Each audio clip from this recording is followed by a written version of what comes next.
Hi guys, welcome to today's video. I am really excited to be doing an Easter baking video. I didn't know if I was going to get a chance to do one this year. I'm back obviously in my parents' kitchen right now, and there'll be another video coming up probably within the next few weeks, just like explaining a little bit about why I'm back. Regardless, I was going to be home for Easter anyways, but there's a bunch of different things that are still kind of like moving around and I'm still figuring things out. First, I was just gonna do an Easter cookie kind of video, but I think I'm gonna kind of break this up into maybe 2 or even 3 days and just do like a whole Easter baking compilation of different stuff. My favorite times of the year to do baking are during holiday seasons like Christmas, Easter, obviously, Halloween, Thanksgiving, all of that. I just feel like there's so much more fun themed things you can do with those holidays. I actually went out and got a whole bunch of different Easter baking supplies, and I got these really cute Easter sprinkles. I actually got these from Winners, I think, but they just have like little tiny Easter eggs in them. Here's a close-up so you can kind of see better, but they just have these really cute mini Easter eggs in them. And then also for the cookie cutters, there's a bunny one, a carrot. Obviously we have to do an Easter egg, and then I usually just do a little circle so I can make some sort of plaque.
These flowers from the grocery store the other day, so I think I'm gonna try and just put some of these on the cake.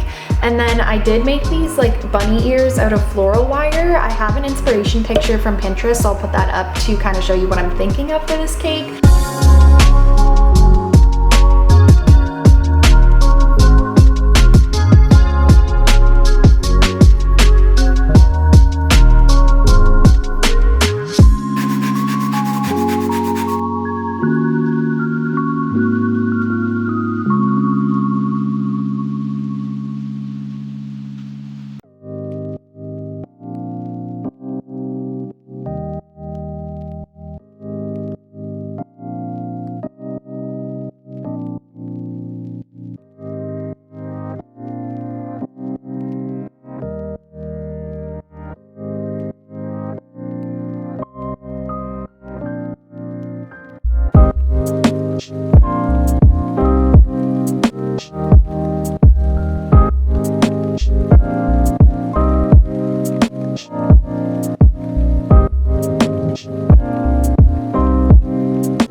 was just editing this video and I realized that I never put like an outro or ended it or anything. So basically no one ended up coming over for Easter brunch because one of my family members tested positive for COVID the night before. So we ended up just postponing that until like Mother's Day. So we still did like a little mini version of it just to have for us to eat in the morning, but it wasn't like, we didn't set up the table or anything like that, so I didn't get any footage of that stuff. Just want to do a little outro, and there will actually be another video coming up really soon. I think I said in the beginning of this video that it'd be a few weeks, but I just filmed another video like 5 minutes ago. So I'm gonna work on editing that now. So thank you guys so much for watching, and I'll see you next time.